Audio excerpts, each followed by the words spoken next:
Hello, welcome back to my channel, and if you're new here, you're welcome. Today we are going to be learning how to tie a Nigerian bridal gele. But before we start, if you've not subscribed to my channel, please do so now. Thank you.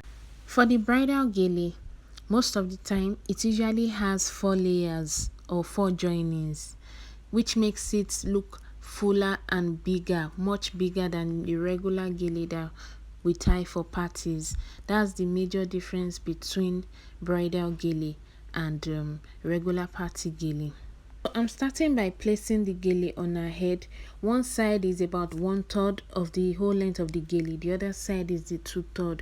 So I'm making about 5 pleats on her head now, and I'm going to cross it at the back when I'm done. This is a V-shaped bridal gele, so I covered her ear on the other side, while on this side I'm moving the gele to the back of her ear so that it can have a slanted shape. Then I'm crossing it at the back now, and I'm taking the shorter length up above the longer length. Now I'll be bringing the shorter length to the front and also cross it in such a way that it will have a V shape. Make sure the V shape is right at the center of the face so it doesn't look weird. So now I'll be creating another 5 pleats with the shorter length.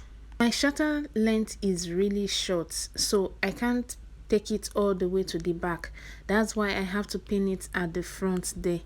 If your gele is longer, obviously your shorter length will be longer. It might even be long enough for you to tie it at the back. So I've secured it with pin so that I can go ahead and work on the longer length, which is going to form most of my gele. Now with the longer side, I'm going to continue making my pleats, but I'm going to pick them in such a way that it will cover where that shorter length is ending. I'll be making about 4 to 5 more pleats, and that will form the base of my gele. At this point, I'll tell the model to help me to hold what I've done already, and then I will start to make pleats with the rest of the gele.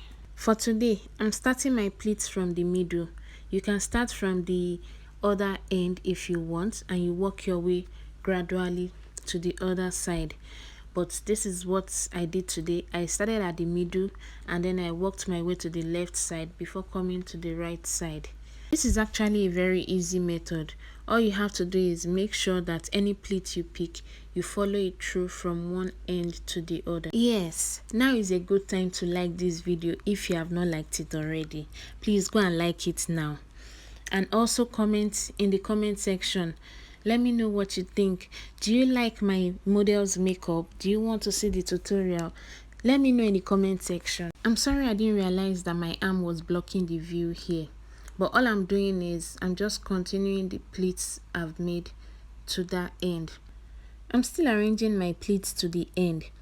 But as I'm getting towards our ear level, I'm reducing the amount of ashoke I'm using for each pleat. This is to allow me have excess ashoke by the time I'm done arranging the pleats all the way down. I don't know if I'm getting this explanation, but just watch what I'm doing. So that excess I was able to save, I'm using it to create a little bit of fan just at the end of the gele. I'm going to be repeating the same thing on the other side, but this time around, because I want my gele to be round and high, I'm going to be using my hand to support it so that it doesn't get flat. Because I want my gele to be high, once I create some pleats, I'll push them up to form like the height I want in the gele. Can you see what I'm doing now? I'm going to be repeating this about 3 times.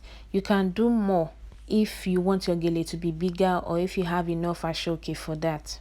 If you would like to see more gele styles, let me know in the comment section, or better still, you can even send me pictures of gele styles that you want me to recreate. You can send it to my DM on Instagram at debellemakeovers.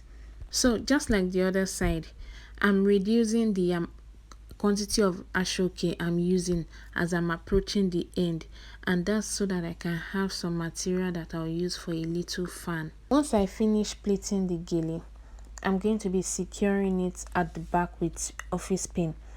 But instead of securing everything, I'm going to divide it into two and secure half of it.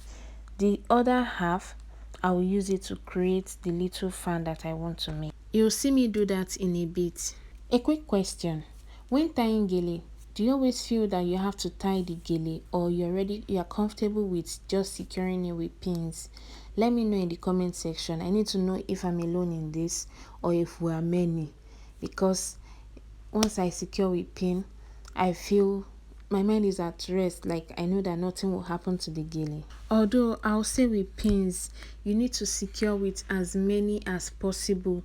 That will give you rest of mind, that you are sure that your gele is not moving anywhere. If you need to use 100 pins, please use it. It's still better than your gele falling off from your client or your bride or your model's head. Once I finish securing with pin at the back, I go to the front to put finishing touches and make sure that the gele looks all nice. I really hope this video was detailed enough and you've been able to pick one or two things about tying a Nigerian bridal gele. Please let me get your feedback from the comment section. Let me know what you think.